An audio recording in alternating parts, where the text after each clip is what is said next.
દ્રશ્ય થઈ ગયા. અને પોતાના મંત્રીને કીધું, જાઓ પત્ર લખીને આપ્યો, ઇન્દ્રને કહો યા તો ઇન્દ્રાસન ખાલી કરી નાખે, અન્યથા યુદ્ધ કરે. એનો સેવક ત્યાં ગયો છે, ઇન્દ્ર મહારાજ આ સિંહાસન ખાલી કરી નાખો, તમે બહુ સિંહાસન ઉપર બેઠા, યુદ્ધ કરો. ઇન્દ્રદેવ મૂંઝાણા, બૃહસ્પતિ પાસે આવ્યા. બૃહસ્પતિને કીધું, શું કરીએ મહારાજ? બૃહસ્પતિ કે યુદ્ધ જ કરાય.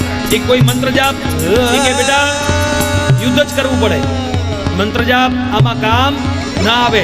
પુણ્યનો ઉદય હોય તો મંત્ર જાપ થાય, તમારે પુણ્ય વધારવું હોય તો મંત્ર જાપ થાય, પણ બેટા આમાં તો તારે યુદ્ધ કરવું પડશે. અને સમાચાર મૂક્યા છે પણ નથી માનતો. ઇન્દ્ર મત ભરાઈ ગયો છે, અહંકારી બની ગયો છે, માને ભૂલી ગયો. અને આખરે મહિષાસુર આવ્યો છે.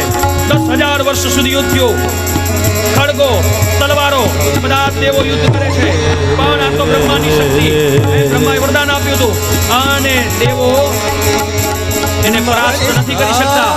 અને હથિયાર હેઠા મૂકીને ભાગવા લાગ્યા.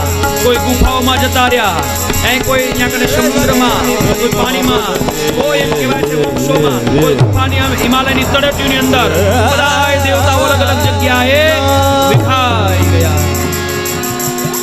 અને મહિષાસુર એ ગાદી ઉપર બેસી ગયો છે અને કહે છે, આજથી ભક્તિ બંધ, મારું જ ભજન કરવાનું, અને જે ભજન ન કરે એને મારી નાખો. પૃથ્વીલોકમાં હાહાકાર મચાવી દીધો છે. સ્વર્ગમાં કોઈનું રાજ્ય નથી, માત્ર એક જ મહિષાસુર.